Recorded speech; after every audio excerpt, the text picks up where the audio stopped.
Auto ಗ್ಯಾಸ್ಗಾಗಿ kilometre ಗಟ್ಟಲೆ ತಮ್ಮ ಆಟೋಗಳನ್ನ ನಿಲ್ಲಿಸಿಕೊಂಡು ಡ್ರೈವರ್ಗಳು ಕಾಯಬೇಕಾದಂತಹ ಪರಿಸ್ಥಿತಿ ಸದ್ಯ ರಾಜ್ಯದಲ್ಲಿದೆ. ರಾಜ್ಯದಲ್ಲಿ ಮಾತ್ರ ಅಲ್ಲ, ದೇಶದಲ್ಲೂ ಇದೆ. ಬಸವೇಶ್ವರ ನಗರದಲ್ಲಿ ನೂರಾರು ಆಟೋಗಳು ಸಾಲುಗಟ್ಟಿ ನಿಂತಿವೆ. ಸೂಪರ್ ಗ್ಯಾಸ್ ಸ್ಟೇಷನ್ ಮುಂದೆ ಆಟೋಗಳು ಕ್ಯೂ ನಿಂತಿದ್ದು, ಆಟೋಗೆ ಕೇವಲ 400 ರೂಪಾಯಿ ತನಕ ಮಾತ್ರ ಲಿಮಿಟ್ ಮಾಡಿದ್ದಾರೆ ಗ್ಯಾಸ್ ತುಂಬಿಸೋದನ್ನ. ಆಟೋ ಗ್ಯಾಸ್ಗಾಗಿ ಗಂಟೆಗಟ್ಟಲೆ ಕಾಯೋ ಪರಿಸ್ಥಿತಿ ಇದೆ. ಎಲೆಕ್ಷನ್ ಟೈಮ್ನಲ್ಲಿ ಆಟೋಗಳನ್ನ ಬಳಕೆ ಮಾಡ್ಕೋತಾರೆ. ಆದ್ರೆ ನಾವು ಕಷ್ಟದಲ್ಲಿದ್ದಾಗ ನಮ್ಮ ಪ್ರಾಬ್ಲಮ್ ಕೇಳಕ್ ಬರಲ್ಲ. ಆಟೋ ಚಾಲಕರ ಸಂಘದವರು ಕೂಡ ಧ್ವನಿ ಎತ್ತುತ್ತಾ ಇಲ್ಲ ಇದ್ರ ಬಗ್ಗೆ. ಸರ್ಕಾರ ಈ ಸಮಸ್ಯೆಗೆ ಬ್ರೇಕ್ ಹಾಕಬೇಕು ಅಂತ ಚಾಲಕರು ಒತ್ತಾಯ ಮಾಡ್ತಾ ಇದ್ದಾರೆ. ನಿಜಕ್ಕೂ ಗ್ರೌಂಡ್ ರಿಯಾಲಿಟಿ ತುಂಬಾ ಬೇರೆ ಇದೆ. ಪಡಬಾರದ ಪಾಟಲನ್ನ ಪಡ್ತಾ ಇದ್ದಾರೆ. ಕೆಲವೊಬ್ರು ಆಟೋಗಳಿಗೂ EMI ಕಟ್ಕೋಬೇಕು, ಬೇರೆ ಬೇರೆ ಸಾಲಗಳನ್ನು ಮಾಡ್ಕೊಂಡಿರ್ತಾರೆ. 3 ಹೊತ್ತು ಹೆಂಡತಿ ಮಕ್ಕಳು ತಂದೆ ತಾಯಿಗೆ ಊಟ ಹಾಕ್ಬೇಕು ಅಂದ್ರೆ ಆಟೋ ದುಡಿಮೆ ಆಗ್ಬೇಕು. ಗ್ಯಾಸ್ ಸಿಗ್ತಾ ಇಲ್ಲ ಅಂದ್ರೆ ಆಟೋ ಮುಂದಕ್ಕೆ ಹೋಗಲ್ವಲ್ಲ. ಮನೆಗಿನೇ ಬಿಟ್ಟು ರಾತ್ರಿ ಹೊತ್ತು ಮನೇಲಿ ಮಲಗದ್ ಬಿಟ್ಟು ಬಂಕ್ಗಳ ಮುಂದೆ ಆಟೋಗಳನ್ನ ನಿಲ್ಸ್ಕೊಳ್ತಾ ಇದ್ದಾರಂತೆ. 300-400 ಆಟೋಗಳು ಒಟ್ಟಿಗೆ ಏಕ ನಿಂತ್ಕೊಳ್ತಾ ಇದ್ದಾವೆ. ನಮ್ಮ ರಾಜ್ಯದಲ್ಲಿ ಹತ್ತತ್ರ 2.5-3 ಲಕ್ಷ ಆಟೋಗಳಿರೋದು. ಅಷ್ಟು ಆಟೋಗಳ ಪರಿಸ್ಥಿತಿ ಇದೆ. ಕೆಲವು ಕಡೆ ನೋ ಸ್ಟಾಕ್ ಬೋರ್ಡ್ ಹಾಕ್ತಾ ಇದ್ದಾರೆ, ಇನ್ನು ಕೆಲವು ಕಡೆ ಸ್ವಲ್ಪ ಇರುತ್ತಂತೆ.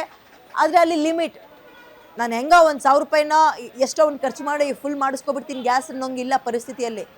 300 ರೂಪಾಯಿ ಅಷ್ಟೇ ಹಾಕೋದು, 400 ರೂಪಾಯಿ ಅಷ್ಟು ಅಂತ ಲಿಮಿಟ್ ಮಾಡ್ತಾ ಇದ್ದಾರೆ. ಈಗ ಆಟೋ ಸಂಘದ ಚಾಲಕರು ಇದ್ರ ಪರವಾಗಿ ಅಥವಾ ಧ್ವನಿ ಎತ್ತಲೇಬೇಕು. ಒಂದು. ಎರಡನೇದು, ಸರ್ಕಾರ ಈ ಕೂಡಲೇ ಮುಖ್ಯಸ್ಥರನ್ನ ಕರೆಸಿ ಇದಕ್ಕೆ ಸಂಬಂಧಪಟ್ಟಂತೆ ಚರ್ಚೆ ಮಾಡಬೇಕು. ನಾವು ಇಲ್ಲಿ ಕುತ್ಕೊಂಡು ಹೇಳ್ದಷ್ಟು ಸುಲಭ ಇಲ್ಲ, ಅವ್ರು ಕುತ್ಕೊಂಡು ನಿರ್ಧಾರ ಮಾಡಿದಷ್ಟು ಸಲೀಸಾಗಿಲ್ಲ ಆಟೋ ಡ್ರೈವರ್ಸ್ಗಳ ಪರದಾಟ. ಸ್ಥಳೀಯವಾಗಿ ಸಮಸ್ಯೆ ತುಂಬಾ ಬಿಗಡಾಯಿಸ್ತಾ ಇದೆ. ಒಂದಿನ ಆದರೆ ಸರಿ, 2 ದಿನ ಆದರೆ ಸರಿ, 1 ವಾರದಿಂದ ಇದೇ ಪರಿಸ್ಥಿತಿ ಇದೆ. ದುಡಿಮೆ ಇಲ್ಲ ಅಂದ್ರೆ ಕತೆ ಹೆಂಗೆ ಹಂಗಾದ್ರೆ? ಬೆಂಗಳೂರಿನಲ್ಲಿ ಸದ್ಯ ಆಟೋಗಳ ಒಂದು ಗ್ಯಾಸ್ ಸಿಲಿಂಡರ್ನ ಕೊರತೆ ಉಂಟಾಗಿದೆ. ಸದ್ಯ ಈ ಕೊರತೆಯಿಂದಾಗಿ ಹಲವು ಗ್ಯಾಸ್ ಸ್ಟೇಷನ್ಗಳನ್ನು ಬಂದಾಗಿದೆ. ಸದ್ಯ ನಾವು ಬಸವೇಶ್ವರ ನಗರದಲ್ಲಿರುವ ಸೂಪರ್ ಗ್ಯಾಸ್ ಸ್ಟೇಷನ್ನ ಮುಂಭಾಗ ಇದ್ದೀವಿ. ಇಲ್ಲಿ ಮುಂಜಾನೆಯಿಂದ ಕೂಡ ಕ್ಯೂನಲ್ಲಿ ನಿಂತು ಆಟೋ ಚಾಲಕರು ಗ್ಯಾಸನ್ನು ಹಾಕಿಸಿಕೊಳ್ಳುವುದಕ್ಕೆ ನಿಂತಿದ್ದಾರೆ. ಇಲ್ಲಿಂದ ಸುಮಾರು 1 ಕಿಲೋಮೀಟರ್ಗೂ ಅಧಿಕ ಉದ್ದಕ್ಕೂ ಕ್ಯೂನಲ್ಲಿ ನಿಂತಿದ್ದಾರೆ.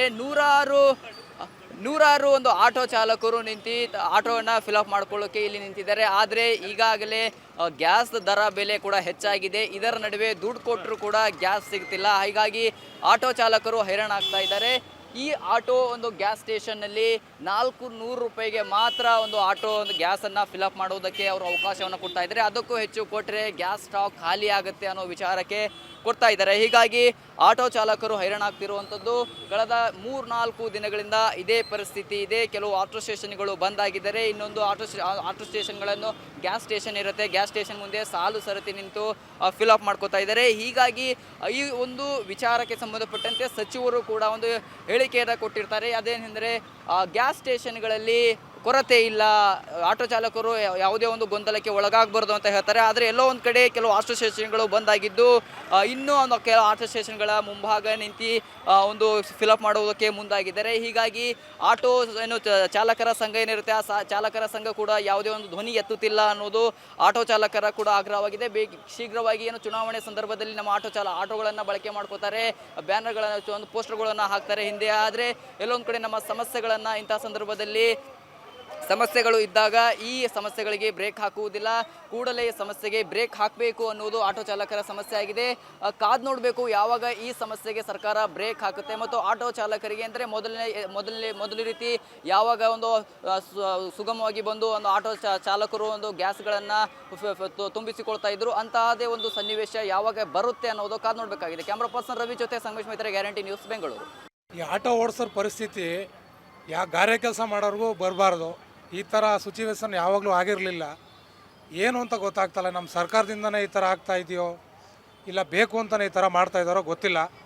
ಈ ಪರಿಸ್ಥಿತಿ ನಾವು ರಾತ್ರಿ ಎಲ್ಲ ನೋಡಿ ಇಲ್ಲಿಂದನೇ ರಗ್ಗೊಚ್ಕೊಂಡು ಮಲ್ಕೊಳ್ಳೋಂಗೆ ಆಗ್ಬಿಟ್ಟದೆ. ಗ್ಯಾಸ್ ಬಂಕ್ ಹತ್ರ ನಾವು ಮಲ್ಕೊಳ್ಳೋಂಗೆ ಆಗ್ಬಿಟ್ಟದೆ. ಈ ಪರಿಸ್ಥಿತಿ ನಮ್ಮ ಶತ್ರುಗಳಿಗೂ ಬೇಡ ನಮಗೆ. ಹೌದು ಬೇಕು 1 ಗಂಟೆ 2 ಗಂಟೆ ಏನು ಬೆಳಿಗ್ಗೆ ನಾವು ಇಲ್ಲಿ ನೈಟೆಲ್ಲ ಇಲ್ಲೇ ಹಾಕ್ಬಿಟ್ಟು ಮಲ್ಕೊಬೇಕು ನಾವು. ಯಾರು 10 ರೂಪಾಯಿ ಜಾಸ್ತಿ ಕೇಳಿದ್ರು ಯಾರೂ ಕೊಡ್ತಾ ಇಲ್ಲ. ಈಗಿರೋ ಇದರಲ್ಲಿ ನೋಡ್ತಾ ಇದ್ರೆ ಈ ಪೊಸಿಷನ್ ಯಾರಿಗೂ ಬರೋದೇ ಬೇಡ ನಮಗೆ.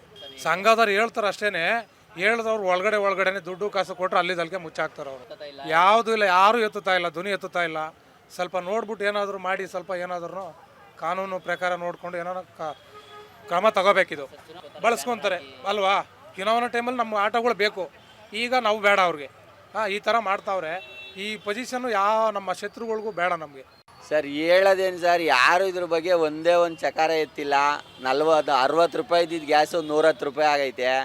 ಯಾರು ಆಟೋದವ್ರು ಕಷ್ಟ ಕೇಳೋರಿಲ್ಲ. 3-4 ದಿನದಿಂದ ಸಿಗ್ತಾ ಇಲ್ಲ ಸರ್. ಒಂದು ದಿನೆಲ್ಲ ರಾತ್ರಿ ಎಲ್ಲ ನಿಂತರು ಬೆಳಗ್ಗೆ ಅದು 300 ರೂಪಾಯಿಗೆ ಹಾಕ್ತಾರೆ. 300 ರೂಪಾಯಿ ಗ್ಯಾಸ್ ಹಾಕೊಂಡು ಏನು ಮಾಡೋಕ್ಕಾಗ್ತಾ ಇಲ್ಲ. ರಾತ್ರಿ ಇಡೀ ನಿಲ್ಲಬೇಕು ಸರ್. ರಾತ್ರಿ ಇಡೀ ನಿಂತರೆ 300 ರೂಪಾಯಿ ಕೊಡ್ತಾರೆ. 300 ರೂಪಾಯಿ ಗ್ಯಾಸ್ ಹಾಕ್ತಾರೆ ಸರ್. ಅವರು 500 ರೂಪಾಯಿ ಕೊಡ್ತಾರೆ ಸರ್. 500 ರೂಪಾಯಿಗೆ ಬೋರ್ಡ್ ಹಾಕ್ಬಿಟ್ಟು ಹಾಕ್ಸ್ಕೊಂಡು ಅವರು ಒಯ್ತಾರೆ ಅಷ್ಟೇ, ಓಟ್ ಹಾಕ್ಸ್ಕೊಂಡು. ಈಗ ನಮ್ಮ ಯಾರು ಮಾತಾಡ್ತಾನೆ ಇಲ್ವಲ್ಲ. ಒಬ್ಬ ರಾಜಕಾರಣಿನೂ ಅಟ್ಲೀಸ್ಟ್ ಏನು ಈ ಆಟೋದವ್ರ ಸಮಸ್ಯೆ ಅಂತ ಒಬ್ಬನು ಅದ್ರ ಬಗ್ಗೆ ಒಂದು ವಿಷಯನೂ ಎತ್ತಿಲ್ಲ. ಅವ್ರಿಗೇನು ಬೇಕು ಸರ್, ಓಟ್ ಬೇಕು. ಅವತ್ತು 500 ರೂಪಾಯಿ ಕೊಡ್ತಾರೆ. ನಮ್ಗಳಿಗೂ ಬುದ್ಧಿ ಇಲ್ಲ. 500 ರೂಪಾಯಿ ಇಸ್ಕೊಂಡು ಓಟ್ ಹಾಕ್ಬಿಟ್ಟು ಈಗ ಈ ಪರಿಸ್ಥಿತಿಗೆ ಬಂದು ನಿಂತು. ಇಲ್ಲಿ ಬಸವೇಶ್ವರ ನಗರದಿಂದ ಬಂದಿದ್ದು ಸರ್. 1 ಅವರಿಂದ ನಿಂತಿದ್ದೀವಿ. ಈಗ ದಿನ ಇದೇ ರೀತಿ ನಿಲ್ಲುವ ಪರಿಸ್ಥಿತಿ ಆಗಿದೆ ಸರ್, ಅದ್ರ ಬಗ್ಗೆ ಏನು ಹೇಳ್ತೀರಾ? ಡೈಲಿ ಇದೇ ಪರಿಸ್ಥಿತಿ ಆಗ್ಬಿಡ ಸರ್. ಏನು ಮಾಡೋಕ್ಕಾಗಲ್ಲ. ಗ್ಯಾಸ್ ಅಂತೂ ಸಿಕ್ಕಾಬಟ್ಟೆ ಎಲ್ಲೂ ಸಿಗ್ತಾ ಇಲ್ಲ. ಗ್ಯಾಸ್ ಸಿಗ್ತಾ ಇಲ್ಲ. ಎಲ್ಲಿ 105 ರೂಪಾಯಿ ಮಾಡಿದ್ದಾರೆ. ಹಾಗಾದ್ರೂ ಗ್ಯಾಸ್ ಸಿಗ್ತಾ ಇಲ್ಲ.